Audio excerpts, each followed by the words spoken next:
know it's a goal. Who got the assist? Who got the assist?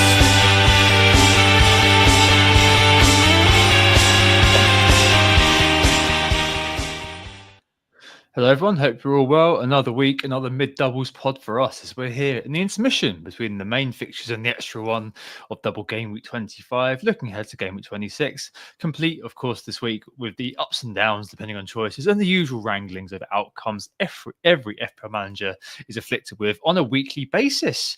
Perhaps a short one this week, but let's see, Sam. And yes, of course, joined by Sam as always. You all right, mate? Enjoying life as a freelancer?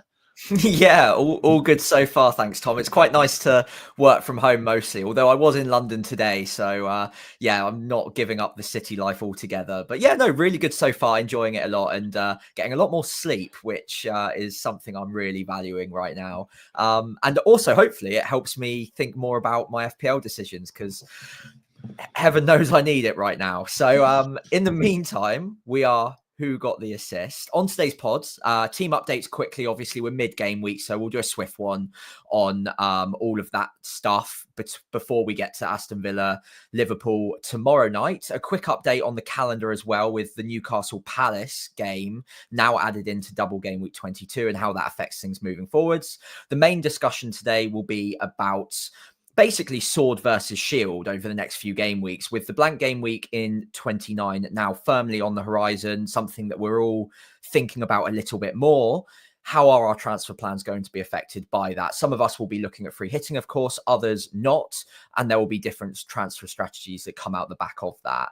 So we'll also be previewing the week ahead now, of course, as well. Talk about the final assistant coaches, assistant managers even. Why did I say coaches? For those who went live in 24, like both of us did. And then, of course, any that went live in 25 will also want to hear that for this week. Best transfers, of course, best captains and bold claims, finishing off with our teams ahead of game week 26. It's Tuesday, the 18th of Feb. Liverpool Villa is tomorrow night, so we don't have the final game week scores, but we can have a look at how they're going so far, can't we, Tom? Yeah, let's do it very quickly and breezily. Yeah, unlike Yes. last, well, we were kind of just hoping for last week to repeat itself, aren't we? In a last gasp assistant manager reprieve, because yet again, it's been one of those that hasn't really covered either of us in glory. I just can't get any luck with double game weeks, Tom. I don't know what it is. I just can't get them right. Went for Gakpo a few weeks ago, and luckily we did both go for him ahead of his haul. And ever since, it's just been a little bit meh for him. Obviously, got injured, didn't play the first game, which we kind of suspected might be a problem. But then thinking ahead, we thought, okay, well, he'll probably be back for Villa. That now looks very unlikely given Slot's quotes today. So it looks like I'm going to get a 0-pointer from a double game week on triple Liverpool with João Pedro coming off the bench for a 1-pointer. Now he's lost his place in the starting 11. That will be a problem moving forwards. 50 points overall so far, including my assistant manager, which is Emery 4-pointer so far. Although, of course, we've got tomorrow night. So the hope is still alive and that could resurrect a greyish arrow. Right now, it's a red of about 50k. So not ideal. But clean sheets for Trent came off before the wipeout, which was nice. A little bit of fortune there. Gabriel got his 6-pointer as well. And then the only other thing that I can really be happy about, because Salah was over 200% EO, is a Semenyo assist, but he got a yellow card. Definitely avoided points like the plague in that game because he was immense. He was so good, and definitely should have got something more, but it's a 4-pointer, and compared to most of my starting 11, he's basically hauled. So yeah, it's not been great. I was really hoping for better. And I've now only got 2 free transfers to switch a manager and probably make some other more drastic changes potentially to my starting 11 moving forwards. Fair play. I've only got one free transfer to play with, so yet another hit is on the horizon. This week I did end up taking a -8. As advertised, I did Van Hecker out for Kerkez, and obviously Van Hecker then proceeded to get a clean sheet against Chelsea. I was never going to play him. He would have been stuck at kind of second bench for me anyway. So Kerkez, I think Southampton, that was our one chance, wasn't it? So Kamaldeen Sumana had and scored it. Yeah, I mean, what can you say, really? Those sorts of things do happen. Did the assistant manager move from Moyes to Emery, and then decided kind of last minute. I was between. I was thinking, Ahmad, do I really want to hold him? I didn't know the injury news at this point. There's some rumours online, but didn't know about it. And I was just thinking, well, I don't really want to hold this guy very much longer. Going forward, I just kind of really wanted to. I don't know. I just got the feels that I really wanted to triple up on Bournemouth for the Saints game and the really good run of fixtures going forward. And I did actually ask my daughter, do I go short term Rodgers or long term Dango? And you saw the video, and she was conclusively saying Dango, so I went for Dango, who did score. So I'm up on the free transfers in terms of players. Obviously, the manager is down. Very unexpected, the Villa game, I'd say. What can you do? Double clean sheet for Arsenal, still chugging along. David Raya out of nowhere. Dango and Clive at both returning in midfield. Salah with the captaincy, but that's negative captain. And yeah, similar to you, I've got Mikalenko coming off the bench for 2 points for Gakpo. Gakpo almost definitely going for me this week, as well as the assistant manager, of course, being almost definitely flipped again. 52 net, 60 gross for me this week. Smallish red, and to be honest, if it comes out as a smallish red, that's okay, but it's not exactly great with the assistant manager being used once more. It's okay. I've got a good team set up again for next week. It's just to probably, I don't know, figure out what we're going to do with Gakpo, and we'll definitely talk about it later on. Before we drop into the main topic, I suppose actually kind of part of it anyway, it's just a quick update to the calendar if you've been living under a rock. So the Newcastle Palace games unexpectedly dropped into 32 to make it into double game week, which means that Newcastle potentially, we're not sure yet, have back-to-back doubles in 32 and 33. That gives Newcastle 2 home games, Man United and Crystal Palace 2 away games in that 32, that is, of Manchester City and Newcastle. At the time it was announced, probably less issue for us than the 25 news drop, but still, some ramifications for transfer decisions, right, Sam? Yeah, for sure. I mean, we did have a small moment of panic. I remember we were both like voice noting each other and everything on the Friday, because this is the second time it's happened with 25, not two. When was it actually the last one? It was a few weeks ago when we heard about the other double game. It was 2024, wasn't it? On Friday? It was into 24. Okay, yeah. So, yeah, it was a little bit annoying to have it happen again, but this one, admittedly, being so far down the line, you can plan for it a little bit better. And I think both of us are actually thinking we'll probably wildcard before that point anyway. So less ramifications for us in particular. But of course, if you're looking at selling Newcastle assets or Palace assets, you do want to consider that, especially if you've got value tied up in your Isaacs, your Halls, because you're probably going to want to get back to them pretty quickly after the blank game week 29, because come game week 32 they're going to be red hot property yet again. So definite ramifications, probably not as extreme as the first announcement, but still it's a little bit frustrating when it lands on a Friday afternoon and you've got a couple hours outside of working hours to really process whether or not it makes much difference to your plans, because in this situation it didn't really change much for either of us, but you've still got to do the thinking. You still need to work that out for yourself, and if you didn't have that time, you might have panicked and you might have done something drastic based on the idea that maybe it does have ramifications. So yeah, it's all right. It's all worked out for the best, I think, and obviously it's exciting to have another double game week, but just not what we're expecting, really. No, not at all. And I think that nicely leads us actually into the main topic this week, which is Cunha Mateta. Ironic title, really, as unlike the Lion King song. I remember, Sam, many years ago, making this Gerudo Morada way back when we did a Lion King theme a long time ago. It shows how long that pod's been running. This pod's been running, if that was kind of the pairing we were sizing up back then. But unlike that, what Cunha Mateta means, there are probably a fair few worries for FPL managers currently in terms of how we're approaching the blank. We spoke about kind of excuse me, we spoke about broad strategy last week, which we won't rehash.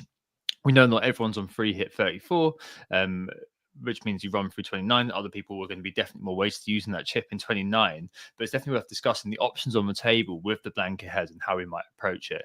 And generally, I guess, kind of reflect on this sort of certain period in FPL that we have every year, where we're maybe sort of limited in options due to an upcoming blank, and how we're sort of funneled into, I guess, a similar sort of fishing in a very similar sort of pool to everybody else, a much smaller pool, I guess, than other times during the year. In the past, Sam, just because some reflections, I mean, I've tended to approach this in a fairly straightforward manner. I've never really gone off the wall and bought, and we'll talk about him in a minute, a player like Mateta, who does have that blank in 29. I've always kind of stuck to the script, as it were. How have you approached these sorts of times in the past? So I think if we're going back several years before I became a bit more of a focused FPL manager and really taking it seriously, I would kind of wing it. And there's something quite liberating about that. And if I look back at my ranks a few years ago, they were actually still pretty decent just through playing it, not quite week to week, but certainly not looking 5 or 6 game weeks in advance and thinking, oh, but he's got a blank in another 4 game weeks, so I can't possibly get him. Mateta, I'm looking at you in this instance because he's got good fixtures, great data, as we'll go into in a second. And I'll probably be avoiding him because he's got that one blank later on down the line. And there was something quite liberating to the idea that I'm kind of playing it slightly more week to week and attacking what's right in front of me. Because at the end of the day, game week 26, there's points to be won. Same with 27, same with 28. It's not all about 29.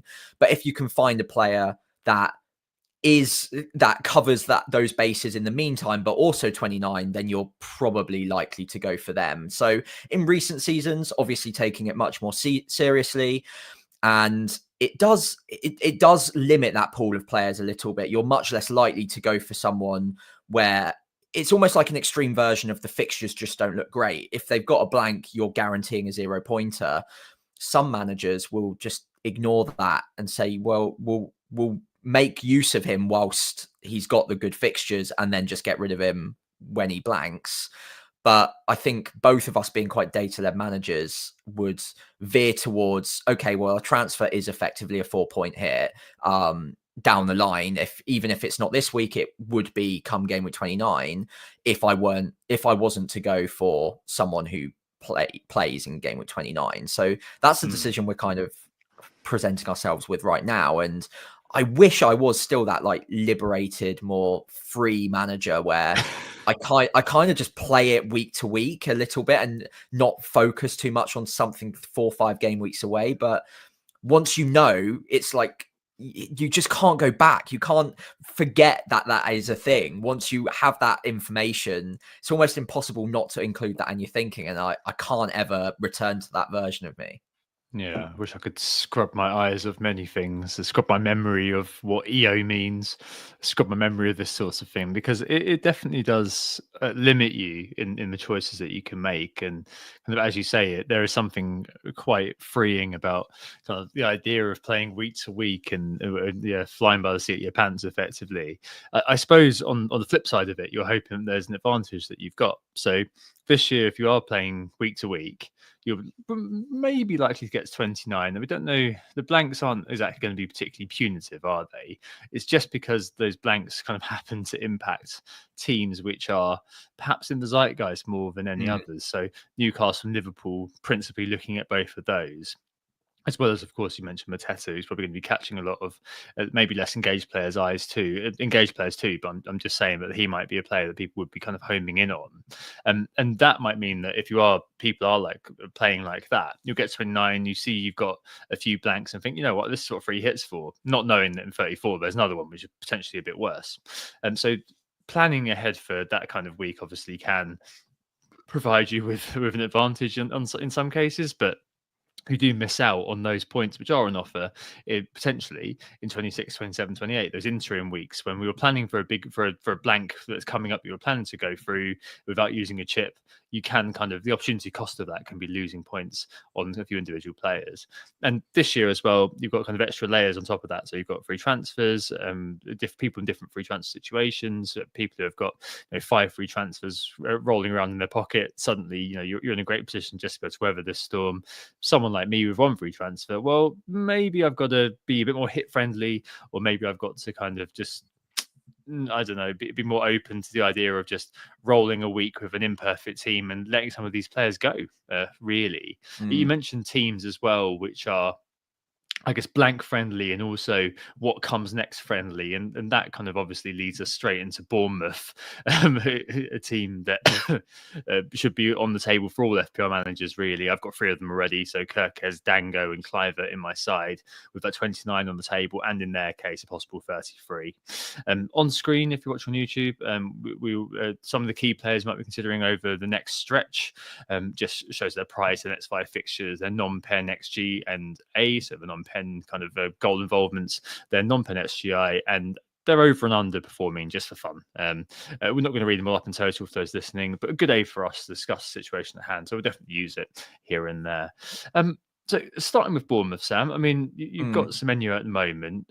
How are you planning to approach the upcoming doubles, the upcoming blank with starting with Bournemouth? I mean, surely this is a team that people are going to be following my lead, I guess, following suit, especially with people having Ahmad to deal with. Obviously, I kind of did that earlier than a lot of people have, but I suspect that's going to be a player who goes. And Morgan Rogers, again, a player who may be kind of on the chopping block of people now the double's out of the way. I mean, it's full steam ahead, isn't it, to get maybe double Bournemouth midfield for a lot of people? Yeah, I should think so. One thing to very quickly note, the Wire talked about it earlier. It was a great point. I think it was Zoff mentioned Christie, who is the heart of their midfield at the moment, is on 9 yellows. So one to watch out for that. They might be a little bit blunted going forwards if he was to get that 2-match suspension, which looks obviously quite likely at this point. I don't think that would let me. It wouldn't put me off, let's say, from going double Bournemouth midfield. I think for me, given I'm already a Semenyo owner, I would ideally prefer to probably have Kluivert and Dango as the 2, but Semenyo's definitely in the mix. His shot volume's high. I think on the eye test, he's probably the best of the 3 players. In terms, obviously that's subjective as anything, but in terms of the data, at least, Kluivert and Dango probably edge it. Kluivert in the sense that he's got penalties as well, so that's always like another element he's got in his favour. But if you've got Semenyo, I don't think you move away from him, and I'm not planning on. It's just about who accompanies him. And for me, if I can get to Kluivert and I've got the money to do so, I will probably prioritise him because of the penalties. But I'm still very happy to go for Dango if I need to. And really, it's just about which fits into my structure a little bit better.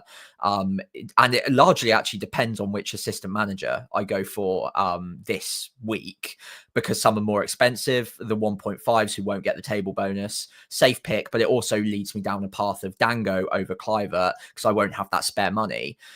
So, yeah, there's not really much in it for all of them, and I think it's just situational. I think Kluivert, for me, marginally edges it, but it's so minor that if I didn't have that extra million or extra 0.9, I would have no problems whatsoever with just going straight to Dango, who I do believe is safe through to game week 29-30. Evanilson will come back eventually, but he's been out for so long. They're playing so well without him anyway.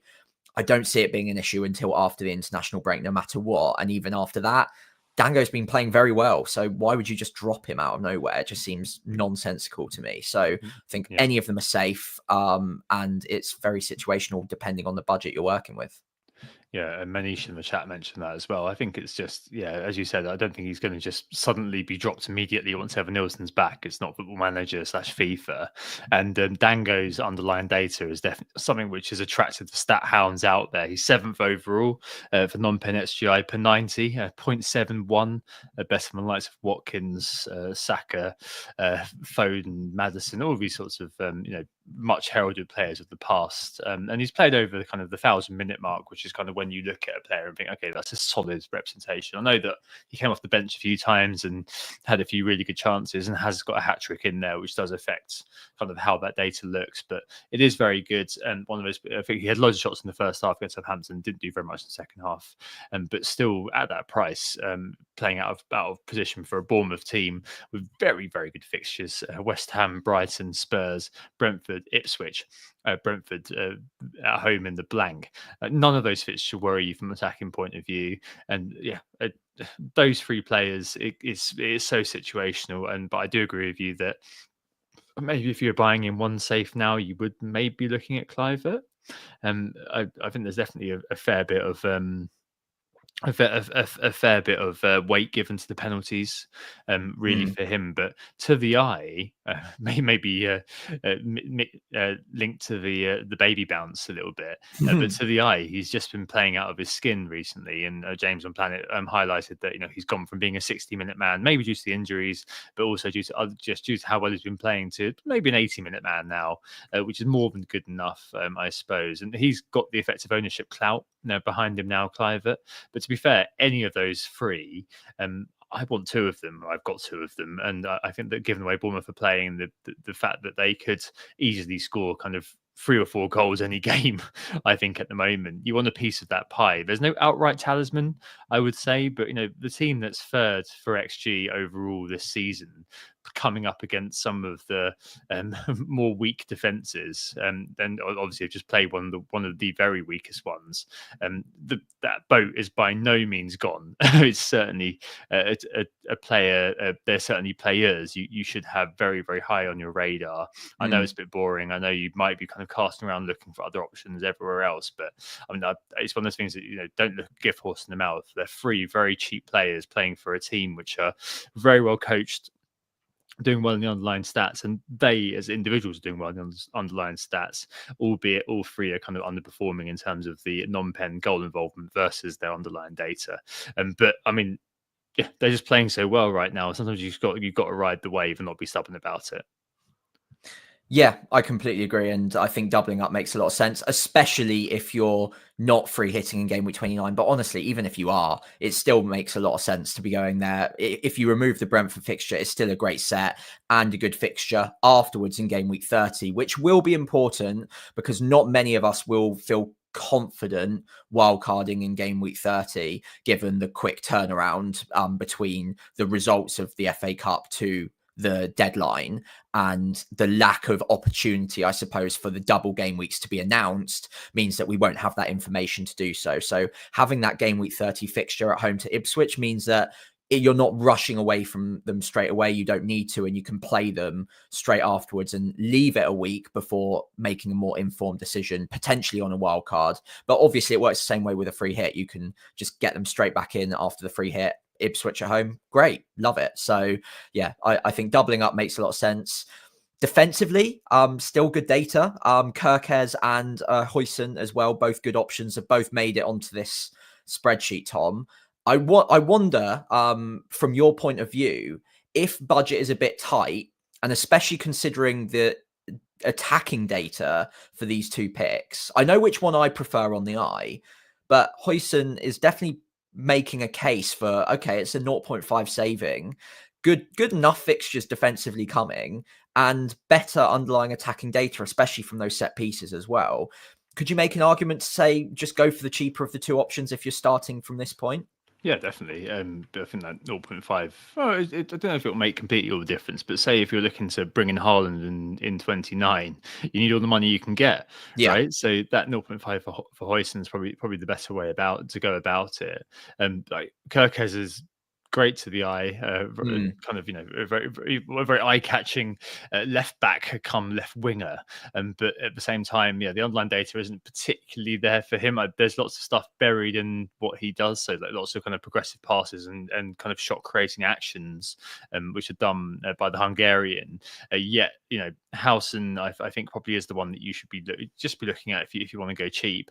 And realistically, I think I'd prioritize the midfielder though this week. I think for me, I had to I felt like I had to do something with my defense. Probably shouldn't have really. I probably should have just saved -4 and played Mikolenko or something like that, because it's got the same outcome. But hey, I figured over the next, as it was 6, now the next 5 at least, in terms of what we're looking at here in terms of the time horizon, that he'd pay me back during that period. So I'm still pretty bullish on that, and I think Kirk has definitely got that sort of like, he's kind of another attacker almost, although the data's not really there for him really in terms of the underlying. But yeah, I mean, it's not, you can't really go into too much depth on them. I think it's just whichever one, I guess, suits your vibe a little bit. Dango playing out of position, Clive not quite got the underlying data the others do, but quote unquote in form now, has the penalties most expensive, and your man Smenyo Sam banging in the shots from every angle, kind of a bit of a cut price Arjen Robben, because that's what all he ever seems to do. But still, kind of any of them are in the frame for scoring. And if there are loads of goals being scored, you want as many pieces of that pie as you possibly can. And the fixtures and the players and the team form all line up to just make you think, yeah, that's an invest, and yeah, that. The calendar as well helps you too. Brentford are another team that we also kind of pointed out as being worth a look for having that 29. Obviously, that is away at Bournemouth. But they've got Leicester up next, which is obviously quite an appealing fixture on Friday night. Everton, Aston Villa, both home games. Villa may have their minds on other things. And then Newcastle in 30 after that blank. So I've got Bumo currently in situ. Has been underperforming, actually, for the last little while. So throughout the whole season, he has overperformed. But this last little while has been underperforming a little bit. So 2 goal involvements non-pen versus 3.36, which is what he should have got in terms of the underlying numbers. And Visser actively points dodging, it's fair to say, last game with 4.99 non-pen XGI, just the 3 involvements, underperformance of minus 1.99, which is the highest over the last 6 of the 20 or so players that we've looked at here. Yeah, you really had your eye on Visser for a while, but it sounds like you've been sort of lured into looking elsewhere. Yeah, he's still not completely off my radar, and obviously outcome-wise, I've been very fortunate to have not gone there. But yeah, I've always been interested in him, even when he wasn't starting regularly for Brentford. The data was great in seasons past. Whenever he got minutes, he got returns, and now he's really locked down that position, centre forward, 90-minute man, week in, week out. He's just got so much about his game, and the underlying data is ridiculously good. He's been, like you said, actively points dodging recently. 2 offside goals in the most recent match, I believe, as well. Leicester, you'd think, is a prime opportunity. So any of you out there who've already gone there, 4 blanks in a row is incredibly frustrating, and also so unlucky. I do think that there's got to be a correction coming at some point, because he's not historically someone that massively underperforms on data. He usually tends to run pretty hot or pretty level with his underlying XG. So I think with these fixtures, if you have him, no way would I be selling him, and arguably even still a buy. I can afford other strikers, which we'll come on to, and possibly now that Leicester is the last of what I would consider to be the really good games for Brentford, I'm looking potentially elsewhere at some other players that perhaps are more talismanic, might have penalties, might have a few more set pieces. But Visser is definitely still an option out there if you're looking for someone a bit cheaper. You can't quite afford someone around the 7 million mark, let's say, as an example. So still like him, obviously second on this spreadsheet. So very, very good on the underlying data. Unlucky recently. I've been a bit fortunate not to go there, to be honest, but I would still be tempted, and I'm not ruling it out altogether. Yeah, leaps and bounds ahead of Bumo in the per 90 XGI data. It's worth noting as well. This Bumo very much a minutes player, a moments player, I should say. Whereas this is kind of the one that carries that threat, I suppose, into every single game. Not that Bumo is as bad as 0.45 non-pen XGI per 90, which is not to be sniffed at. It's just that this is the one that seems to be sort of statting the best, I guess, of the two of them. However, I think that in terms of in the striker stakes, there are a couple of players who are really catching the eye at the moment, as per the name of this pod, Cunha and Mateta. And let's start with Palace and start with Mateta. So a player who this time last year burst onto the scene when Mr. Glasner took over the Eagles, and he's certainly once again showing, I suppose, the kind of form in inverted commas, but and certainly underlying data that certainly is drawing a lot of managers' attention. It's at 5.53 non-pen XGI over the last 6, tops the table for the players we've looked at here with 6 goals. So kind of just about on where the data is, and Palace's fixtures are outside the blank, really flipping good. So Fulham away, not the best fixture, but Palace doing better away from home this year than they are at home. And Aston Villa and Ipswich are the next 3, and there's the blank and then Southampton. So that blank is sandwiched by 2 games against likely relegation candidates in Ipswich, Southampton. And with that underlying data from Mateta and him looking like he's kind of back to his pomp of this time last year, he is a player that, as we spoke about earlier on, maybe is a bit of a reluctant overlook. One of those players who maybe you would be making exceptional plans for. So maybe you just be thinking, well, okay, well, I will get him in because he's doing so well to the eye and doing so well in terms of the outcomes, doing so well in terms of the underlying data. So I might as well just get him in and make a plan for 29, whether I carry him through. If I'm carrying him and Isaac, for example, maybe you just go kind of 4-5-1 or 5-4-1 that week and just kind of keep Mateta for the ensuing fixtures. So after that, the fixtures do remain fairly decent for Palace. And then you've got the double, which isn't the best double in the world. Let's make no bones about that. It's not a very good double at all on the horizon for Mateta, but there is still a double, you know? And obviously there's going to be some ramifications there for Glasner as well. But there might be there may be the possibility of back-to-back doubles for Palace, I believe, as well. Is that possible in 33? It's possible, unlikely though. It's much more likely for Newcastle. Okay. So yeah, certainly a player that maybe is kind of crossing a lot of people's desks now, and maybe for the first time this year.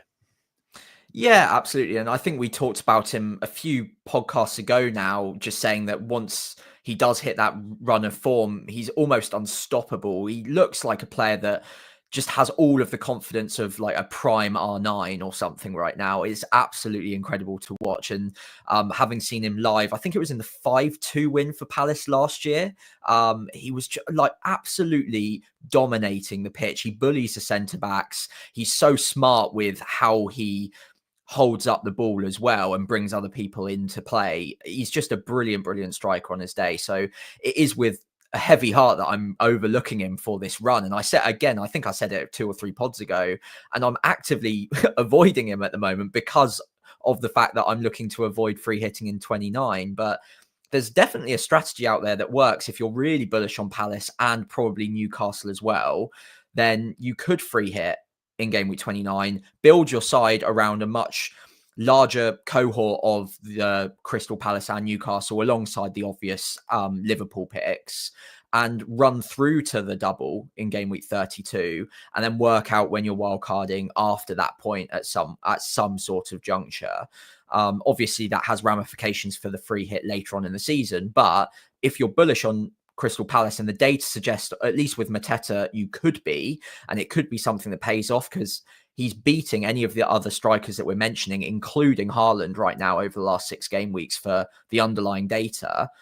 It makes a lot of sense. He's got everything in his locker and great fixtures to come. Aston Villa will be mid-Champions League charge as well. Ipswich at home, blank, and then Southampton away. If you were ever going to hold a striker through a blank, it would probably be him right now. But I knowing that I've only got a couple of free transfers, I just don't think I can get there. There are just other forwards that are close enough to what I expect him to be getting over the next 3 or 4 game weeks that I'm not sure it's worth basically using a transfer to bring him in and then a transfer to get rid of him come game week 29. Yeah, I think what is especially noticeable, at least right now, in terms of the transfers in for Mateta, is that more people are buying in Chris Wood, more people are buying in Cunha, more people are buying in Marmoush, who's the runaway leader in terms of transfers in this week. Well, I've got a section on him actually later on, so we'll leave that till then. But I kind of wonder whether that's just a reflection of the fact that especially people playing now, managers playing now, they are a lot more tuned in to what we were saying earlier on, to understanding that going forward there's a period that needs to be navigated rather than playing by the seat of their pants. And that I wonder whether a few years ago, because Mateta has been on a decent run, whether he'd be being bought in by an awful lot more people. 2 double-digit hauls in the last 4, and yeah, I was quite surprised, put it that way, to see that his number, for context, only kind of 50,000 less people have bought in Beto this week. So it really surprises me. I think that kind of the interest in him is muted, and I wonder whether that's kind of a mixture of people being more aware of what's going on, going ahead. Yeah, Mateta maybe not getting the coverage that maybe he would have got in the past, because a lot of the bigger voices out there are wedded to probably not free hitting in 29, and also just because it is kind of still an unfashionable team in some ways, Crystal Palace, with all due respect. And also, Eze, who is on this list, is still carrying a problem, and people maybe, I suppose it's a very negligible amount of people, but maybe we're kind of wondering, where's the creativity coming from Mateta a little bit. But he seems to be doing okay without that, doesn't he? So yeah, I mean, I think that there's definitely kind of a question in front of managers right now, depending on your 29 strategy, which is, if you are looking to move on potentially a Gakpo, sounds like he's close, and so maybe you might be thinking, I'll just keep him for City, and then there's a Southampton game on the horizon. But if you are looking to move on your striker this week, it does feel like a lot of people are looking at Cunha or Mateta. So Cunha, I don't think we'll be looking at Wolves in general, but Cunha, the Wolves talisman, after a long period of overperforming, has hit a period of slight underperformance. So 2 goal involvements over the last 6, a 2.38 non-pen XGI. So yeah, not a massive underperformance, but remind us of what he can do against Liverpool, and also just his propensity to pick up bonus points if he scores. It is quite wild that he does do that. I think I had a look through not very long ago, and I think he's, apart from 1 week, I think it was game week 2, he's every goal he scored this year, so 11 of the 12 goals he scored this year have been accompanied by bonus points. And indeed also there was a week, I can't remember who it was against, Sam, I've got no idea, I have to check. Maybe there we go, against Palace in game week 10, where he got an assist and also got bonus points. One of those players who just does everything. High quality player, so a player who's taking a lot of shots from outside the box. Is he overperforming? Well, maybe, but he's also a quality player, and one of those players who has a really good run of fixtures to come. So Wolves seems to kind of go from bang to bust, don't they, in terms of their fixtures with no in between, after kind of a really good run, a horrendous run, and now it's flipping again. So Bournemouth away next, which is not an easy fixture, but following that, Fulham at home, Everton at home, Southampton away in the blank, and West Ham at home after that. I think that, come blank time especially, he's going to be in pretty much every team, isn't he? Yeah, and he's certainly someone that I'm very interested in bringing in immediately, really, with Gakpo sat in my side. I know in yours as well, you're interested. The fixtures are a bit deceiving because the next 2 aren't easy. So it might be a bit early to be kind of forcing the issue now, but every manager's in a different situation. If you've not got an injured Gakpo, then this is much less of a priority, and you can look at doing it in a couple of weeks. Equally, a lot of assistant managers are active. You'll get that money back, and you might have a cheaper striker you can upgrade with that spare money once the assistant manager is gone. So he might be more appealing in a couple of game weeks once Bournemouth's out of the way in particular, but also Fulham, who are red hot at the moment. Great underlying defensive data. In fact, the best in the league over the last 6 game weeks defensively. So those won't be easy games, but your point on the bonus is so huge, because a goal for a forward is a 4-pointer. Now, obviously, forwards who score goals do tend to get some bonus, but this guy is running at a bonus points, I think 30 out of a 36 available total bonus points he's picked up whenever he's scored. It's very, very similar to that. It's like 90 odd percent or 85% of the bonus points available he's managed to pick up if he's got an attacking return or scored the goal. So all we need in the Bournemouth game or the Fulham game, and it could be one or the other, he probably doesn't even need to return in both to be good value for money at under 7 million. One attacking return probably brings 2 or 3 bonus with it as well. And across those 2 game weeks, even if it's 1 return, you're probably looking at somewhere between 11 to 13-ish points that is absolutely fine for 2 game weeks. And then you run into Everton, Southampton, West Ham. So yeah, for me, it might be a bit early. Ideally, I would have wanted to bring him in a couple of game weeks time, but I think if Gakpo really is a big issue going into game week 26, it might be something I'm tempted to do early and just get it done, because he's a player that I almost certainly will want in the game weeks to come. Yeah, and I think that he kind of nicely fits depending on your 29 situation, both of them as well. No doubles in 33. We don't think for Wolves, are there? Have I just misspoken? I don't think there are projected any. Not projected at the moment. One of those who's just going to be singling through does have Leicester in 34, so one that you could feasibly carry. But yeah, just a delightful little run of fixtures for Cunha, and one of those who is going to be resurrected, I think, from not very much to being quite an impactful player again in FPL. And as you say, you don't need very much from him to secure a fairly decent haul from him, and that is kind of what we're looking for in FPL, a talisman in one of those teams. I haven't worked out the percentage of points that he scored, but it must be kind of nearing 50% on Wolves. So yeah, it's pretty wild. If you were between Cunha and Mateta, it depends, I know, but if we're approaching this as a money/team issues no object, and you can go through 29 regardless of which one you choose, which one would you be going for, Sam? Would you be going for Cunha or Mateta? Head says Cunha, heart, and I'm going with heart, would say Mateta. I think if game week 29 was a non-issue, I'd be going towards Mateta, but it's not. So that's why I'm probably going for Cunha. I'd go for Cunha more. I go the other way. So my head would say Mateta because the underlying data. My heart would say Cunha because he's such a good footballer.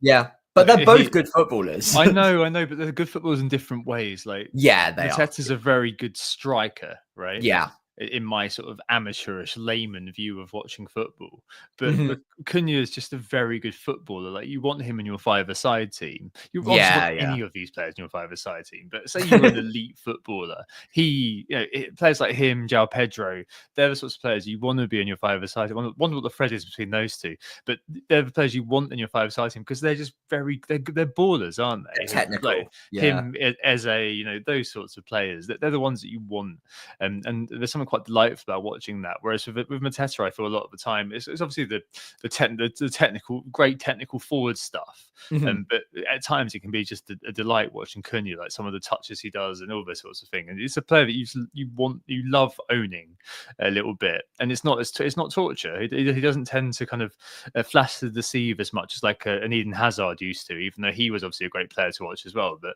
so much of the time he would dominate a game and not come out of the game with nothing to show for it. Whereas Cunha does seem to be able to pull points out of his proverbial, which is kind of a really good attribute, I suppose. And yeah, that talisman side of it.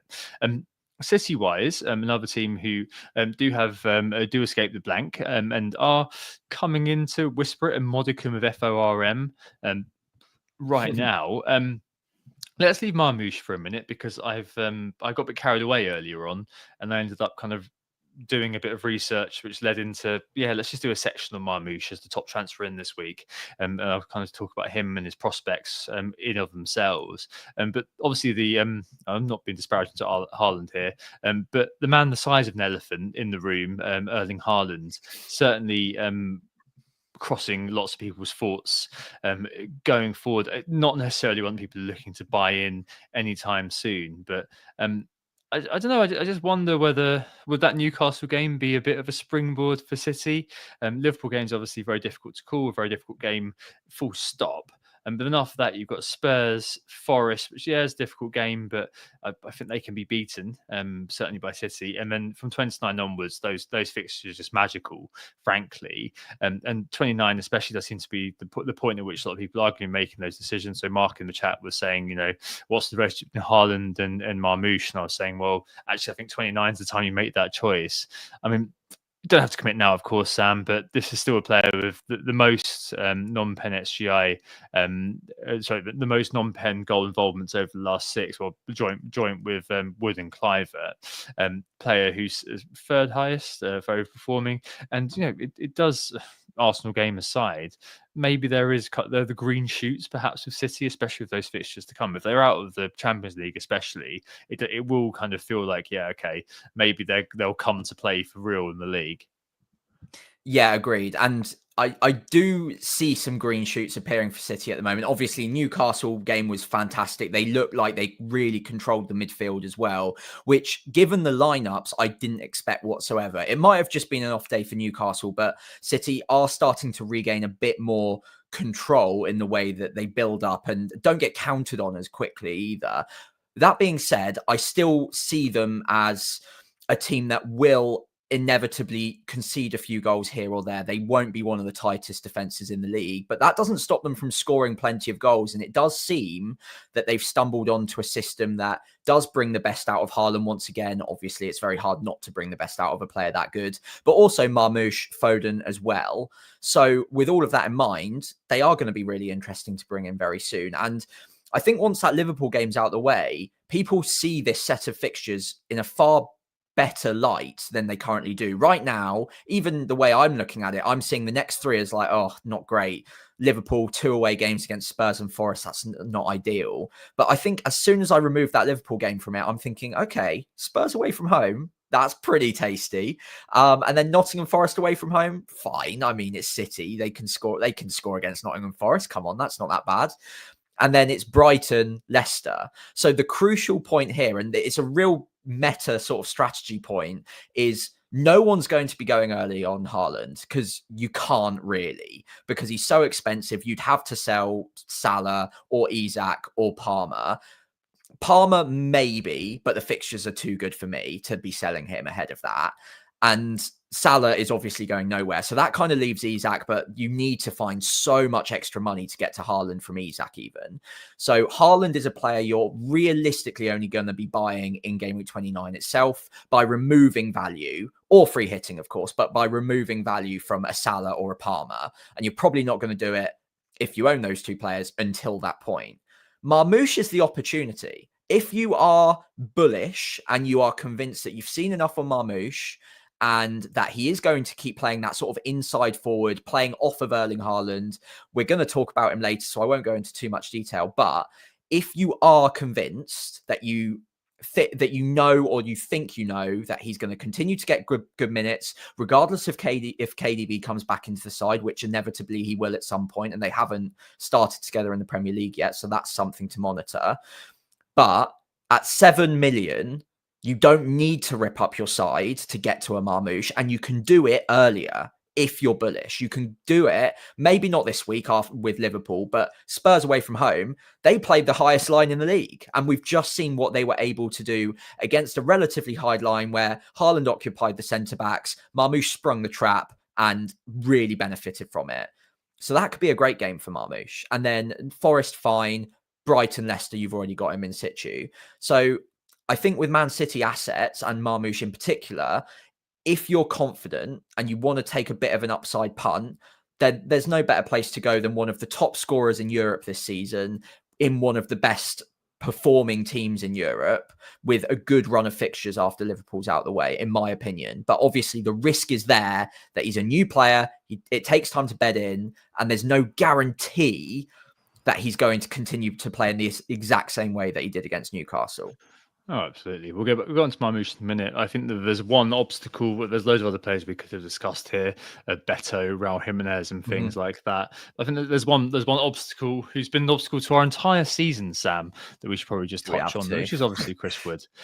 So 7 goals for him over the last 6, and non-penalty, that is, from an XGI of 2.85. It will come as no surprise to anybody. Second highest overperformer in terms of the data, that is, not in terms of the eye test. 4.15 overperformance. Fixtures Nottingham Forest are very, very ropey indeed. Newcastle away, Arsenal and Man City at home, Ipswich away in the blank, which is a good game, and Man United at home in Game Week 30, which is also another good game. So that's, how many games is that? 5 games. So that's probably 8 goals, 9 goals. Chris Wood, I imagine, within minimum. That. I think he's obviously he's overperforming in terms of he literally is overperforming, right? But he's a player who is a highly experienced striker playing in a team that is seemingly set up to maximise what he can do. A highly kind of experienced centre forward who routinely knocked in 10 plus goals for Burnley every year under Dyche. It came in, saved Newcastle, and then kind of seems to have really flourished in his kind of twilight years. I think he's kind of reaching kind of 32, 33 or something like that. Yeah, I think it's he's maybe about that. 33. But yeah, really bring all that experience to bear, I suppose, now. I think it might be, it's feasible, Sam, that I go through the whole season without owning him. And I think my overall rank, and perhaps yours as well, is probably testament to the fact that neither of us have owned him at any point. Yeah, he's been the biggest mistake of the season. To start with, it was, he might not get the minutes. A 1 year will come off the bench. It's a risk. And it's just gotten worse and worse since then. Obviously he's overperformed. Players can do that, but to get the kind of returns that he has done, you've got to tip your hat to him. He's been amazing. The fact that he's not even getting the shot volume is the thing that stings for me a little bit recently, because he's basically been returning. I think it's actually a statistical fact that he's returned in 40% of the shots he's taken, he's actually scored, which is kind of ridiculous for over a season. Even in the last 6 game weeks, I was muttering under my breath, like, he's overperformed by 4.15 in the last 6 weeks. It's absolutely ridiculous. That being said, I'm not buying him now. Like, I can't buy him ahead of Newcastle, Arsenal, Man City. Like, I've already lost so much ground. I can't then go against my entire opinion of him for the worst of the whole batch of fixtures. I will undoubtedly be buying him for Ipswich, barring some sort of craziness happening in the meantime. But until that point, I think I've just got to keep betting against him and go for someone that will at least gain me some upside, especially when I do still think that there's got to be some correction coming with Chris Wood. But like, will there? Like, will he just get 30 goals this season? Maybe. I don't know. But yeah, obviously my rank reflects the fact that I haven't had enough faith in him and haven't prioritized him, and I'm going to continue not to prioritize him because of the fixtures in the next 3, and he'll probably score 5. So yeah. I look forward to welcoming him in against Ipswich and in blanking. Yeah, I really hope you just take one for the team there, mate. He just goes off in. Obviously, don't wish injury on any player. Blah blah blah. But he might go off. He'll go off injured in 10 minutes after missing a penalty, won't he? As soon as you've brought him in, the price he touched this year, the obverse Midas touch. I mean, yeah, I think to some extent, I know that I was speaking to someone in my team early on today, and he said, "Yeah, I just bought in Chris Wood this week, just thinking, you know what? I just hope that he stops scoring now, just because he hadn't owned him all year and he had a problem, so he's taking him out. No, he bought him for Ndai, I think. And I was just like, well, I mean, yeah, for me, it kind of just feels like that ship has sailed. I know that that's a really silly thing to say, but you're right that the fixtures just aren't good enough, and 29 is the next juncture to jump on, and I'm probably going to have other fish to fry at that point potentially. So it may just be I go the whole season without him, and yeah, we are where we are. I think we've said enough on Chris Wood this year. Right, let's so yeah, lots of things to think about there. Lots of different kind of options on the table. We are all sort of fishing in a small pool, but just worth reminding everybody that we're often all fishing in a small pond anyway as FPL managers. So it's nothing new. It's just that pond has gotten a little bit smaller. That's all for this small period going forward. Game week preview then. As usual stuff, knee-jerk best transfers, bold claims, and best captains. We're going to just countermand the knee-jerk and best transfer this week to talk about a couple of other things. The first thing is the best transfer is the knee-jerk. Omar Marmoush, after that superfluous hat-trick versus Newcastle, is runaway leader in terms of players being brought in. 330,000 transfers in for the Egyptian. So I thought, I started looking at him. I started writing a little bit about him in terms of taking a few notes, and then it turned into, okay, well, I might as well just do a little potted history of Marmoush, because he was a real monster in fantasy Bundesliga, which I'm cool enough, Sam, to also play in addition to fantasy Premier League. But yeah, he was signed really for Man City just to kind of start this little kind of interlude on Marmoush. following a fantastic half season really for Frankfurt, where he was before. So 15 goals in the opening half of the Bundesliga season. Runaway kind of the Mo Salah, and not just he's Egyptian in terms of the fantasy returns, the Mo Salah of that format. And it's worth noting he was massively overperforming as well. So the tune of 6.3 more goals than the XG was worth. But a really solid record over the year and a half he was with Frankfurt. So 37 goals and 20 assists in 67 games. He moved there on a free from fellow Bundesliga club Wolfsburg in the summer of 2023. A bit of a random connection here. So he owes a lot to Ryan Giggs for why he is where he is. He was spotted playing an under-17s tournament in Dubai. He was playing for a second division Egyptian team by Giggs, who was in his role as a technical analyst for UEFA. And then he recommended them to Wolfsburg. I don't know why Ryan Giggs would be in touch with Wolfsburg. Maybe it's because he's quite a hairy man, as evinced by that celebration against Arsenal. The Wolf respects the Wolf. And then invited by Wolfsburg to join them in Germany from that team in the Egyptian second division.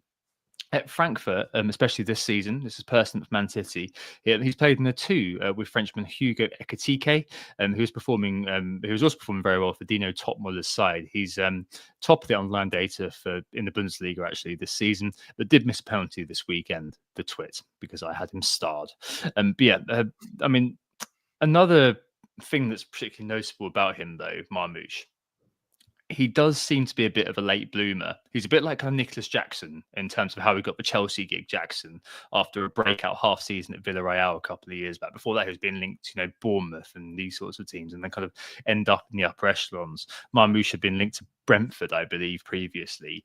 Last year with Frankfurt, so the 23-24 season, he was solid, but unspectacular. So 12 goals, 6 assists from non-pen XGI of about the same, but it's really this year he's exploded into kind of popular consciousness, I guess, with 15 goals, an XG of 8.8, or 13 non-penalty goals from non-pen of 7.3. So overperforming double his underlying and bettering his last campaign's whole output in just the first half of the season. So last season was the first season, 23-24. He played over 2,000 minutes. There's only 36 games in the German league, but again, that's worth noting. And it's worth noting that last time he got close to 2,000 minutes, which was the season before that. So he's only had 3 seasons proper of being kind of a starter. And he returned just 5 goals and 1 assist in 15 starts, which again was 33 games total. So he came off the bench for the remainder. He had non-pen of 7-ish. So look, I really like Marmoush. I think the good side of it is that he's played with in the two of Frankfurt and produced, albeit Ekitike is a completely different beast to Haaland. He's more of sort of an all-round sort of forward, whereas Haaland's kind of squarely focused on goals. And as we've seen already with Marmoush, his pace is a key asset. He's very sort of eye-catching in terms of making those good runs at the right time and using that pace, especially in terms of it really seems like there's kind of the beginnings of that relationship with Haaland, as you said, Haaland occupying and creating the space for Marmoush to then run into. Ala Firmino perhaps a little bit when the role that he played for Salah and Mane back in Klopp's days when it was the Fab Three up front. And also I think with Marmoush there's this element of the unknown, the element of surprise perhaps with him, which could really help him out at the back end of this season. Teams will need time to adjust to him, providing that additional sort of threat in City's setup in the same way at the same time as kind of accommodating Haaland and the rest of the myriad of City's threats. But certainly it's a new dimension for City, a team whose attack is definitely bloodied, but certainly is unbowed looking at the underlying data. I mean, they're still performing very well in the underlying numbers. They're still 4th overall for team XG this year, which is absolutely fine. But the watch out is what I've kind of said before and hinted at. He's at Man City, a bit like how we saw again with Jackson, from a good half season effectively. If he hadn't done what he'd done in the latter half of 2024, I doubt he'll be in Manchester. And he comes to us running very hot. But he also comes to us without the substantive body of work behind him, like we sometimes see with imports. But for every success, we see a myriad of failures. Like, could he be a replica of his countryman Mo Salah, or could he be the next Timo Werner? Time will tell. But at the price 7.1 now, and with fixtures after 29 being very, very good, he could be a player many managers, including me, maybe, and bet on to the end of the year to basically save us a 7 million odd on those going with Haaland, or maybe even supplement Haaland. So Yeah, I'm very interested in Marmoush. I think that he's definitely in a hot period.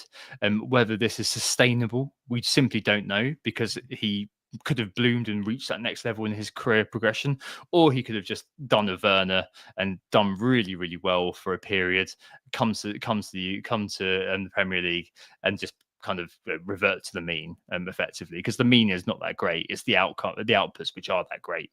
But yeah, it certainly seems to hit the ground running with City. He was very, very good on his debut, like very eye-catching on his debut, and obviously the hat-trick hasn't hurt his prospects at all. Probably a case of watch and wait. But by the time you get to kind of 29-ish, if the vibes are there and if the underlying data is there, then certainly a player that I might be thinking of going with, rather than buying Chris Wood. And it may even be because he's 29 friendly that next week I've got an Ndai to get rid of, as well as a Gakpo to get rid of. So maybe I'll just get him in next week for Spurs if he performs well against Liverpool. So definitely scout submission this week, but a player that I think does have the potential to do well. It's just that there's not that body of evidence to point to other than a really good half season to say, yeah, this guy's got pedigree. That's it, effectively, on Marmoush. But yeah, a really, really interesting player to have joined the zeitgeist this year.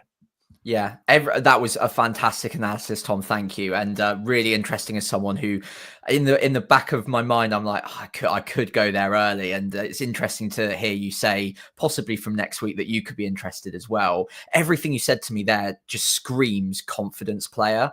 And what could make you more confident than half a good season in the Bundesliga, followed by a signing for Man City to resurrect their season, followed by some pretty rave reviews on the first few games, and then a hat-trick against a team like Newcastle that are doing really well. His confidence must be absolutely flying right now. And if he's taking the shots on from all angles, which we know he is, and he continues at this sort of rate, Pep improves players too. I think he could be a real winner. And even though we don't have a substantial body of evidence, as you were assessing correctly there, I think what we have seen in the last few weeks indicates a player that is certainly feeling pretty confident about life right now and is very at home in the Premier League and at Man City. And I think he could be very interesting soon. Obviously, there's a risk attached going early, but there's upside there, especially in that Spurs game. And I, as someone who has a João Pedro stuck on my bench and will have a couple million spare probably next week, if I want to bet against Erling Haaland, then that might not be a bad play come game week 27. But yeah, we'll see. Very interesting assessment, Tom. Nice work. Yeah, very interesting indeed. Thank you. All right, best transfers. I think we're going to devote this assistant manager this week. Assistant manager 26. So as you mentioned right at the top, Sam, people who have assistant manager in 24, people who activated it last week. 24, the 26 was always going to be the Achilles heel of those going AM 24. What the hell do you do in 26? I know that not everyone's on assistant manager, so we'll do this fairly quickly. And maybe as well, this could be some insight into what the sort of things you will have to be thinking about later on in the season, unless you get that Glasner kind of 5 fixtures in a row. If they get doubles back to back, of you get 5 table bonus games for Glasner, potentially 32 and 33, which could be absolutely ridiculous. But yeah, the week coming, you've got Arteta probably as the shield pick. The main, according to Rob T, indebted to Rob T for his great graphics in terms of looking at the spread data effectively, and trying to figure out exactly what the projected points are. Arteta coming top of Rob's projected assistant manager points for this week with an 8.4, with kind of the win percentage being 77%, plus a clean sheet being 50-50. So yeah, the top for that. Glasner is second, so joint second with Van Nistelrooy, who I'm less interested in. But Glasner against Fulham, that he qualifies table bonus if Villa don't win tomorrow. Basically. So he could be interesting for that. And you've got McKenna as well, home against Spurs, who I'm probably going to be positing here as the sword pick, to be honest, with a 26% chance of a win, 25% chance of a draw. So basically 50-50 chance of getting you a return, remembering that a draw for a table bonus manager is tantamount to an elite manager win, and a win is obviously dreamland. But here, Sam, you've got Iriola as well, Hertzler versus Southampton. You could look at Ivan Juric, who does qualify for table bonus at home to Brighton in not the South Coast derby, but a South Coast derby. There's a few options on the table, but it's not the best week I've ever seen. And there's definitely some chat out there of just sticking with Emery, basically. But, friend of the pod, James FPL, pointed out that, Villa's defence is an absolute car crash with like Dizazi ineligible, Kamara, who's the defensive mid who was playing in centre back, also out. Mings being pressed into action, could be Mings who is coming back from injury, and Bogard, who are the two centre backs against Chelsea. So, I mean, I don't know. I'm definitely not sticking personally, and I'm really kind of between a sword and shield pick here this week, just because I don't know if. A lot of it, Sam, I'll let you go in a second. I'm rambled on for a little bit. But some of this, as I posted on Blue Sky on this week, is actually probably going to be swayed by how Emery does. Like, if he does well, I might want to double down. Whereas if he doesn't, I might want to salvage something from the chip and go with Arteta. I don't know yet. I mean, if the deadline was literally in 5 minutes, I'd go with McKenna, just because I always tend to go for the sword pick. I mean, what are you thinking about this? Yeah, I mean, you summarised my thoughts nicely as well there, because I don't massively know where I'm going either just yet. I think if the deadline was in 5 minutes, I'd be going for Glasner. I think that I marginally prefer him over any of the promoted sides with the table bonus. I will concede that Ipswich at home is quite nice, especially against Spurs, who have been hot and cold all season. But I know everyone keeps putting down Palace's chances against Fulham, and I get it. Fulham are in great form, but form is very subjective and it can come and go very quickly as well. And I never look at Fulham as a side where I'm like, okay, they're just going to continue being this great forever. And it only takes one off game week, and Palace again have looked better recently. Mateta's in great form. We've talked about him. The system's working pretty well. Yes, they've got injury issues with Eze and Wharton as well, not back at full fitness, but they could play in this game and they could be fine for some minutes. And if you even look data-wise here, there's over a 50% chance of them getting some sort of result and therefore some sort of table bonus. So with the draw as the insurance policy that kind of balances you out against an Arteta's upside, I think I'd be tempted to go for Glasner as it stands, especially because I don't need to find any extra funds to get there. There's a decent-ish chance of a clean sheet, 20% odd. Obviously, it's nowhere near the likes of an Arteta or some of the other managers, but I do prefer Glasner, I think, over the likes of Van Nistelrooy for sure. I just don't have a good feeling on him whatsoever. Leicester just don't look capable. I don't think of scoring that many goals and beating Brentford. Obviously, I will say this now and I'll look like an idiot come Sunday when they definitely do it, but I've got to go off of instinct here. I just don't back that.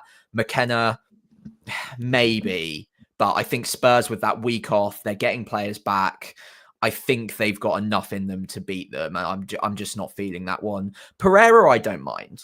Okay. Pereira's an interesting one. I think the data here suggests that he's much less likely to get something than the other three table bonus, but I quite like Pereira away at Bournemouth. Obviously, Bournemouth have been great, but Wolves haven't looked too bad themselves. They've got Cunha as well, which is obviously a world-class player in there. And recently, at least, I think they're the first team all season to stop Liverpool from having a shot in a half.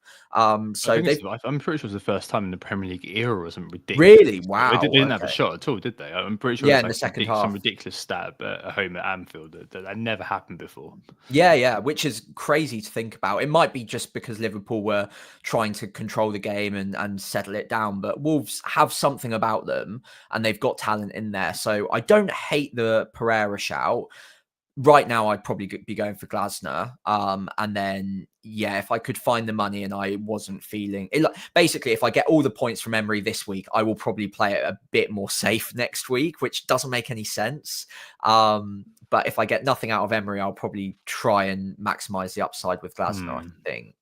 Yeah, I mean, if Glasner's off the table though, so we do get the Yeah, dreamland scenario tomorrow, then it becomes a lot more tricky, doesn't it? I mean, would you just does. default to Arteta then? It sounds like you're just not convinced by any others. Yeah, I quite like Hertzler, to be fair. 1.1. I think right now he would be my second favourite behind Glasner. I do back them to score a fair few goals against us. Our home data is absolutely awful defensively. It's 1 xG per 90 worse than the next worst team in the league at home. So I think Brighton will score a fair few. So I'd be chasing upside there against my own club, which is horrible. But yeah, I could. It's probably one of three right now, unless I see something else in the meantime. But between Glasner, probably first. Second is probably a dead heat between Arteta and Hertzler. I mean, put it this way. So, if we accept that on any given single game week, things could go wild, right? Any Yeah, result is potentially possible. I mean, if yeah, Southampton playing Man City, to give an example, or Liverpool, you probably say that it's very, very, very unlikely that Southampton are going to win that game, but it's possible, right? So technically. in that scenario where you think that right anything is possible in 1 week, then you've got three possible outcomes of a game: a win, a loss, and a draw. So two Mhm. out of three of them favour you if you're going for a manager. If you're going for a table bonus manager, it's a good bit of copium to think about. Is It's not something an even dice, though. It's not like I I know, know but what it's you just mean. something I was thinking about on the train home. I was like, well, that's a lovely bit of copium, isn't it? Yeah, But two yeah, I'm thirds. 2/3, you've got a 66% chance of coming away with a positive outcome. No, that's not entirely true, but I think it's just something that I was definitely kind of considering, and also I was kind of just thinking because I do a predictions game as well to add to my fancy sadness, and I was looking at kind of these games and. Ipswich beating Spurs is one of those that I can obviously they did it at White Hart Lane. One of those things that I could see happening, but Mm, in terms of your Glasner point, if he is available, them drawing with or beating Fulham is something that you wouldn't kind of your draw would not drop, would it? You'd be like, oh, okay, no, fair play, because they're yeah, both quite absolutely. inconsistent teams, and Palace away seem to be doing a lot better than at home this year for some reason. And obviously, it could be Brentford syndrome where they've had a lot of easier games actually away, and also their record against Fulham is really good at Craven Cottage for some reason. I think it's 2005. James was saying to me earlier on, James FPL and not James from Planet. They haven't got a result there for an awfully long time. He said 2005. I'm not sure about that. But it's been quite a while. It's a bit of a bogey team for Fulham. So maybe that could be something that I consider.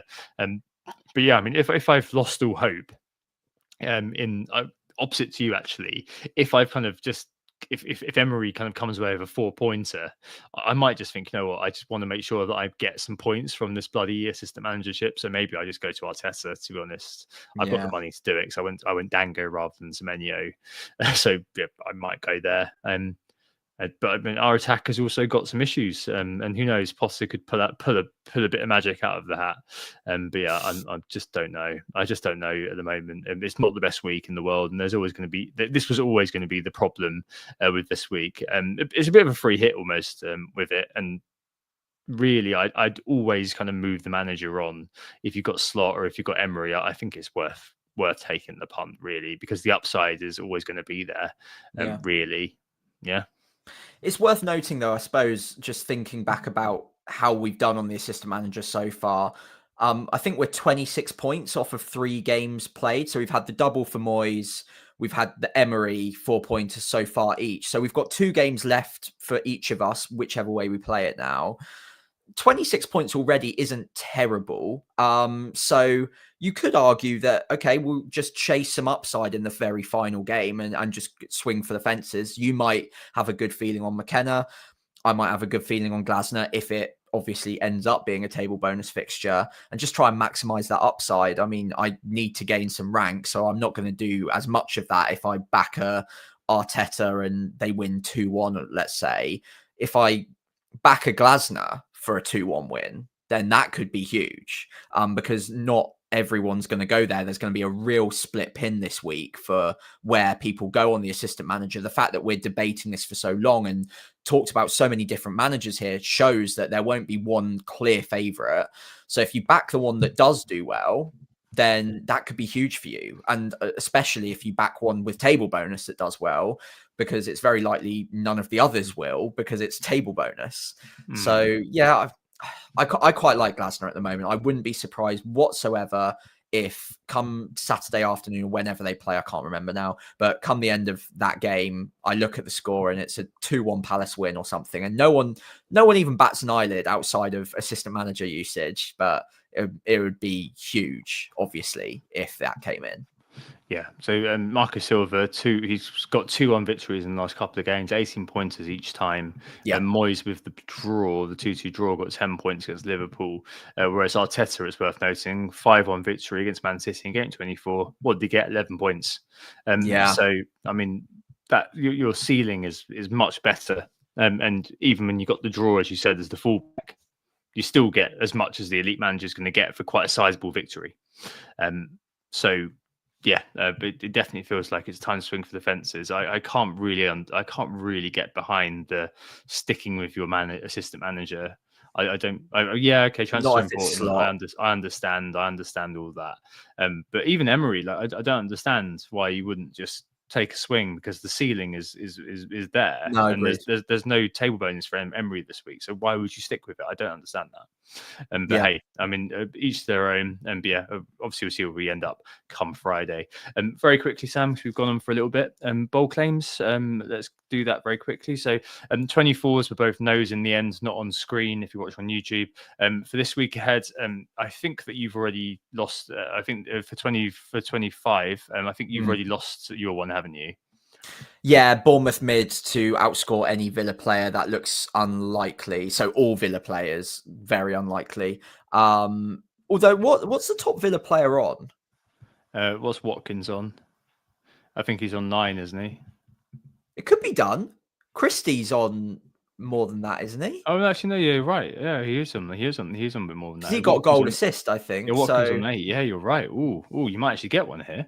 I'm in. Okay. Yeah, okay. No, I was a bit too. So yeah, Watkins needs 5 more to match.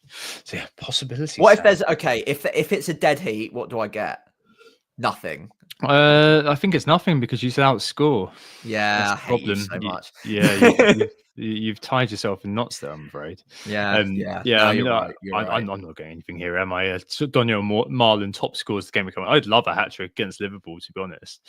Yeah, same. That'd be amazing. I'll take it. I'll take it. Take it. Yeah, over every day of the week. But yeah, I don't think that's going to be happening. And for the week ahead. Yeah, for the week ahead, I've gone for one of our WGTA famous hauls. I'm going for a 5-goal thriller plus goal thriller in Man City Liverpool. We can check the odds on it if we need to, but 5-goal plus is usually fairly bold. So I think that's going to be a bit of a blockbuster game. I still think Man City are susceptible on the break, and Liverpool haven't been as convincing as of late. Still very good, obviously, but I think Man City score 1 or 2 in that game at least as well. So I'm feeling a bit of a barnstormer. I'm looking forward to watching that one. Yeah, me too. I had a bit of I had a stat that I didn't say earlier on because it's so tentative. But like the last 4 games, Liverpool, the first time in the season in the league, they conceded over 1 XG per game.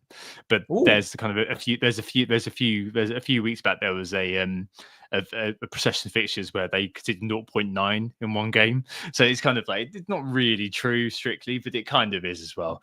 But yeah. Hey, Marmoush on the table straight away. Get him in now.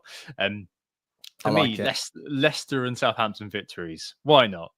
This is the week, Sam, where the underdogs really, Southampton throw off the yoke of the derby outcome, and Leicester make us look silly by not considering Van Nistelrooy. Well, I hope you're right, but I won't be betting on either of them for my assistant manager. Put it that way. But I do hope you're right.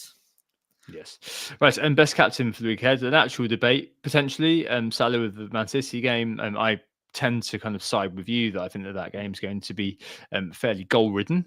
So I'm probably going with Salah, but there's definitely kind of questions surrounding playing Isak against Forest with the captaincy.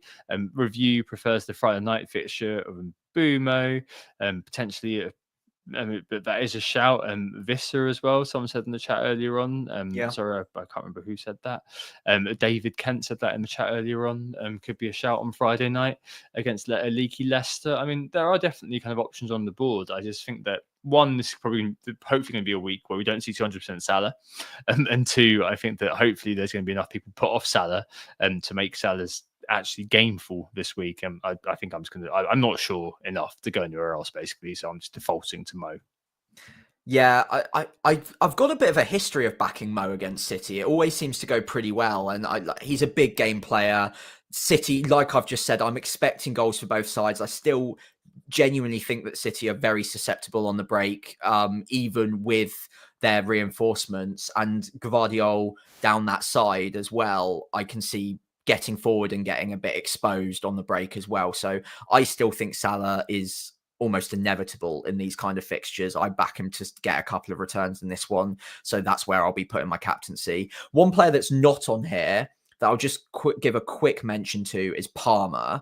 The reason I mention him is obviously he's been very disappointing as of late. They don't look the same side without Jackson. That's all true. But Villa are playing midweek and they do have plenty of injuries and will be playing a pretty ropey back four come game week 26, you'd think. If Chelsea have the nous to get around that, then that could be an interesting one for Palmer. And I think that just because of recent performances, people are kind of just throwing it to one side. But don't be too surprised if you see a couple of returns for Palmer in this one. I've not got strong enough conviction to bet against Salah or some of the others on this graphic, but I think he's still in the equation. I wouldn't be surprised whatsoever if he bagged a couple of returns against Villa, who will be a bit leggy, I would think, come this one. Yeah, he's still being sold as well. Third highest sales. I think last 3 or 4 weeks, and I think he's been sold by getting on for almost 1 million managers now. I agree with you. Good shout. All right, okay. Teams and plans for the week ahead. Oh man, I could do a whole hour on this right now, but I won't. I promise. Isn't there a video on the FPL Prices channel that might discuss this? There might be. It was half an hour, and I think before edits it was something like 50 minutes, so I had to cut it down pretty brutally. But go enjoy that if you get the chance. If you want my extended thoughts, but 2 free transfers. Gonna probably almost certainly have to move Emery off to probably a Glasner, maybe a Hertzler, maybe Arteta, probably Glasner if he gets the table bonus. In goal, Pickford, Man United at home. I'm backing that for a clean sheet. I think Pickford could get a bit of a haul in that one. I could be wrong, but I like it. Robinson and Gabriel both at home to Crystal Palace and West Ham, respectively.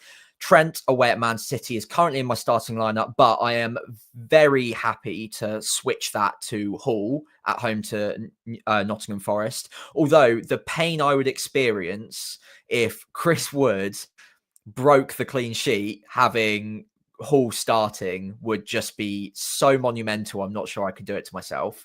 So one option is to sell Trent and bring in Kirkez. But I agree with your point earlier that I think it's more optimal to be focusing on the Bournemouth attack this week rather than the defence necessarily, because I do back Wolves to score in that one. Moving into the midfield, I've got a 5 of Mbumo, which is currently my vice. Rodgers at home to Chelsea, Salah captained, Semenyo and Palmer. Rodgers could be moved on for one of the Bournemouth boys, more likely to be Dango because of money, and especially if I'm selling Gakpo, who's up top.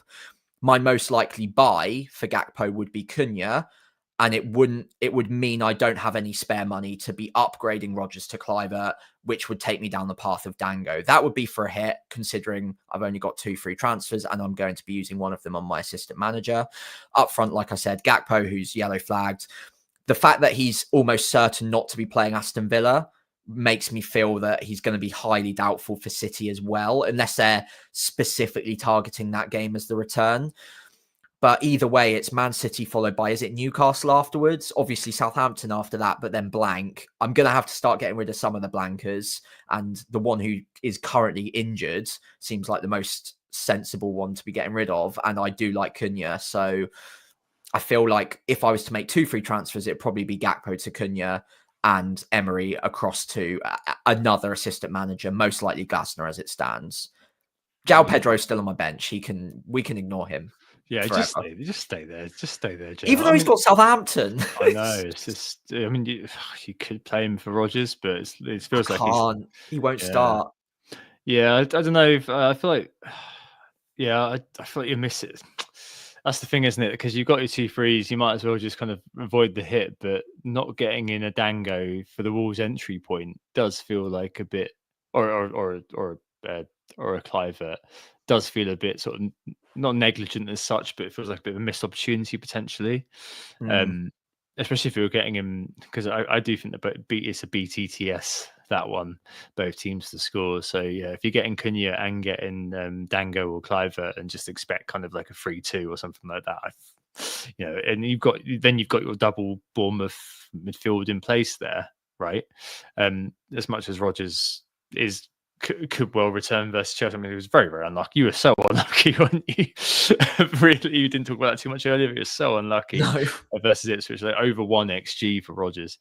I do feel like taking the hit there probably is going to be okay, but I'm fairly hit friendly. I'm fairly hit friendly at the moment. So yeah.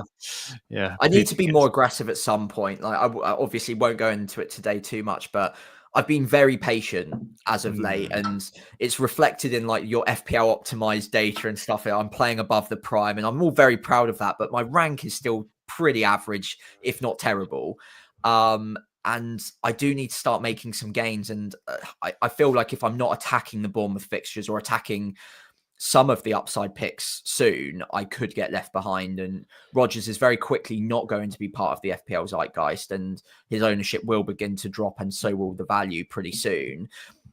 Yeah, Chelsea might not be the worst game ever, but over the next stretch of 5 or 6 fixtures, the Bournemouth mids almost certainly are going to outscore him. Pay back that 4 easy. So I could wait a week and do it next week, but and I'll obviously avoid the 4-point hit in doing so. But there'll probably be another issue that arises. Yeah, you might want to do João Pedro to Marmoush by that point. Exactly. So you've got that assistant manager piggy banks in the coming for you, isn't it? Yeah, exactly. So I'm pretty tempted to just right a few wrongs and make a couple of moves here. One last question just for you before we wrap up and move on to yours. Trent or Hall to start? Where would you go? I'm playing Trent purely because I don't want to be hoping for a team to stop Chris Wood from scoring, and for that to be everything that happens for my week. Or I know exactly what's going to happen. Chris Wood's going to score at some point. And if I play Hall over Trent, it's going to be he's going to score him a 92nd minute, and Trent will then go on to get an assist, get subbed off in the 62nd minute, and then walk away with a 12-pointer because Liverpool then concede. that's just how sounds about right. Which is absolute nonsense, but that's the way I look at it. And yet, no, I'm pretty comfortable. I've got Hall second on my bench actually behind Mikolenko, who's misfiring United. That's how kind of I think Forest have got a really good record at St James's Park. Chris Wood last year scored a hat-trick at St James's Park as well. Old club syndrome and all that sort of thing. So I've just got no interest in playing Hall this week. I mean, Hall can be very happily nestled on my bench, ready to go again in game week 28 potentially, or definitely kind of game week 31-ish, ready for those doubles. But yeah, I've got no interest in playing him this week. For me, I've still got the Arsenal double up, Raya and Gabriel. So hopefully another one coming, another double clean sheet coming in. Those Raya points are very helpful. Playing Kirkes over Mikolenko, but I do expect both teams to score. Trent's on the pitch, Dango, Clivert in midfield at home against Wolves. Yeah, expecting hopefully returns both of them again. Boomer against Leicester on Friday night, which should be good. He's the review chip captain last time I saw, at least.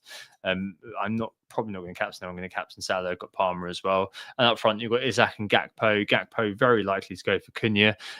There are some vibes bubbling up inside me, Sam, that just say, buy Marmoush, buy Marmoush, buy Marmoush. But I know I the feeling. probably am going to just stick with going to Cunha. But to be honest, if I could get Marmoush this week, but I'm going to have to wait till tomorrow, aren't I, for the Champions League? If they're out of Champions League, I think that I'm definitely going to be really a lot more interested in just getting Marmoush and just being like, screw it. Because I think I'm going to end up basically the next couple of weeks buying Cunha and Marmoush. Whether I buy Marmoush, if I don't buy Marmoush this week, if I buy next week for Newcastle, for Spurs, I think that leaves me with a benching headache. But the week after, I think it becomes a lot easier. I'm not entirely sure yet because the five across midfield, Dango, Kluivert, Bumo, Palmer, Salah, it means that I've got a benching headache every week. I don't like buying those. So it may just be like I leave that to 29 or until it becomes unignorable, basically. Or if not, I just get Cunha in 29. So it depends which one I back over the short term, effectively between those two. So I've got a little bit of thinking to do. But yeah, one of those will happen. And then the assistant manager's moved on. But yeah. -4 again. Hopefully this is the last hit I need to take for a little while. Haven't got one planned in for quite a while, so hopefully I can just roll it into 29. If I'm buying 29 friendly players, then I don't mind making that transfer early if I think there's some value in it. But I hopefully won't need to fix any fires. Q, of course, absolute mayhem in the weeks going forward. But hey, there we go. Come Tuesday, and we'll see where we land on Friday for the Friday deadline this week. Yeah, absolutely. And I think that probably wraps us up for the week, doesn't it, Tom? So thank you all so much for listening. As always, we have been Who Got the Assist. You can find us on Blue Sky at WGTA or myself at FPL Pricey. You can also find us on at Twitter or X, no matter what you want to call it, on WGTA_FPL, or again, FPL Pricey on there for me. Instagram threads, WGTA.FPL. FPL Pricey on there for me as well. If you did enjoy the pod, if you could follow us on those socials, that'd be great. But if you could also leave a 5-star review wherever you're listening in, or if you're watching along on YouTube, leave a like, hit subscribe. You won't miss out on any future content, and it's obviously very helpful for us as well. In the meantime, fingers crossed for both of us on Emery tomorrow night, right, Tom?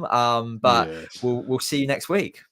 Yeah, thanks for listening. I hope it's just you think about the upcoming period, Marmoush, and your assistant manager decision making. We'll see you next Tuesday. Oh, it's a goal. Who got the assist? Who got the assist?